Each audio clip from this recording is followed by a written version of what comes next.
Bonjour mes stagiaires, bonjour à tous. On va voir avec vous maintenant les comportements d'achat. Le comportement d'achat est la résultante de deux composantes principales.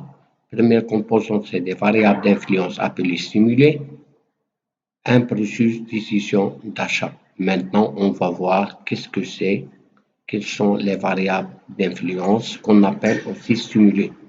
L'acheteur agit en fonction d'un très grand nombre de variables présentées dans le tableau ci-dessus.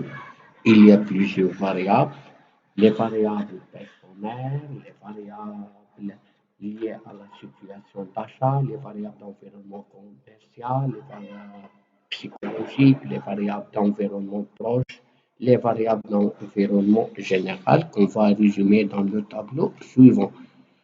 Par exemple, pour les variables personnelles, on a personnalité, la profession, les revenus, style de vie, l'expérience d'achat, physique, etc. Ce sont là des variables personnelles qui agissent sur l'acte d'achat.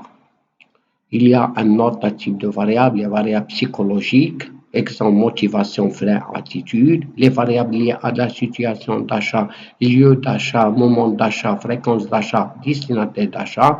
Il y a encore les variables d'environnement commercial, comme le produit, le prix, la publicité, les variables d'environnement général, contexte économique, mode, culture. Il y a encore et enfin les variables d'environnement proche.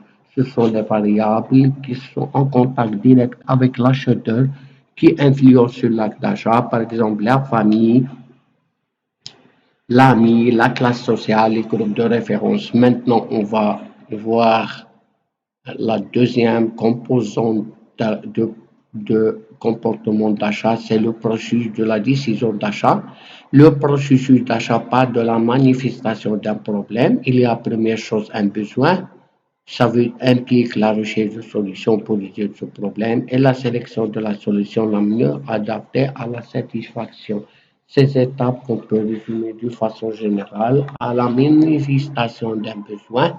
Deuxième étape, c'est la recherche d'informations sur le bien ou le service qui se manifeste par la sélection des biens ou services, la détermination de critères d'évaluation des biens, comme par exemple le prix, documentation qu'on va chercher des informations pour faire la solution. De troisième étape, c'est la comparaison des solutions, inventaire des décisions possibles. Il y a encore le choix définitif, il y a l'acte d'achat et il y a un autre l'acte d'achat. Il y a une autre étape, c'est le sentiment post-achat. On va acheter ou ne pas acheter.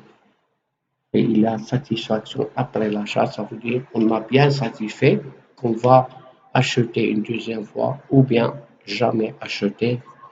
L'âge n'est pas satisfait, ce sont du point de vue théorique. Ces étapes sont du point théorique. Ça veut dire qu'un acte d'achat va suivre ces étapes ou l'un de ces étapes. Merci de votre attention. Jusqu'à la prochaine vidéo.